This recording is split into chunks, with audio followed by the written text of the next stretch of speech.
Hello दोस्तों, कैसे हैं आप लोग। आज की कहानी है आदत। क्या आपको भी खुद की किसी बुरी आदत के लिए ऐसा लगता है कि मैंने ये आदत नहीं पकड़ी है, बल्कि इस आदत ने मुझे पकड़ रखा है। अगर आपको भी कोई ख़राब आदत है और आप ऐसा सोचते हैं तो ये कहानी आपके लिए ही है। एक व्यक्ति को हर रोज़ जुआ खेलने की बुरी आदत पड़ गई थी।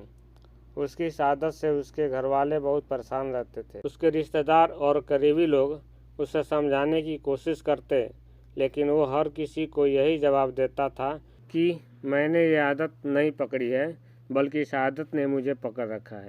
वो व्यक्ति अपनी इस आदत को छोड़ना चाहता था, लेकिन लाख कोशिश के बावजूद भी वो ऐसा नहीं कर पा रहा था। उसके घर वालों ने सोचा कि इसकी शादी करवा देने से वो ये आदत छोड़ देगा। उसकी शादी भी करवा दी गई। थोड़े समय तक सब कुछ ठीक चला और फिर से वो जुआ खेलने लगा। उसकी पत्नी भी पति की इस आदत से बहुत परेशान थी और उसने तय किया था कि वो किसी न किसी तरह अपने पति की इस आदत को छुड़वा कर रहेगी। एक दिन उसकी पत्नी को किसी साधु महात्मा के बारे में पता चला और वो अपने पति को लेकर उनके आश्रम जाती है। उस साधु ने कहा, बताओ पुत्री, तुम्हें क्या समस्या है। पत्नी ने सारी बातें उस साधु को बताई। साधु ने इस समस्या का समाधान लाने के लिए उन पति पत्नी को कल आने के लिए कहा। अगले दिन दोनों आश्रम पहुंचे तो उन्होंने देखा कि साधु एक पेड़ को पकड़ के खड़े हैं। उन्होंने साधु से पूछा कि आप ये क्या कर रहे हैं, आपने पेड़ को इस तरह क्यों पकड़ के रखा है। साधु ने कहा कि आप जाइए और कल आना। फिर तीसरे दिन वो दोनों पति पत्नी आश्रम पहुँचे और उन्होंने देखा कि साधु पेड़ पकड़ के खड़े हैं। उन दोनों ने आश्चर्य से पूछा कि महाराज, आप ये क्या कर रहे हो।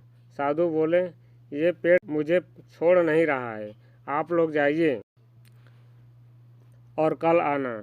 पति पत्नी को इस साधु का बर्ताव कुछ अजीब लगता है। वो दोनों बिना कुछ बोले वापस अपने घर चले जाते हैं।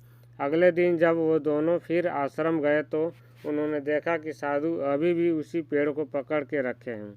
पति परेशान होकर साधु से बोला कि आप ये क्या कर रहे हो, आप इस पेड़ को छोड़ क्यों नहीं देते हो।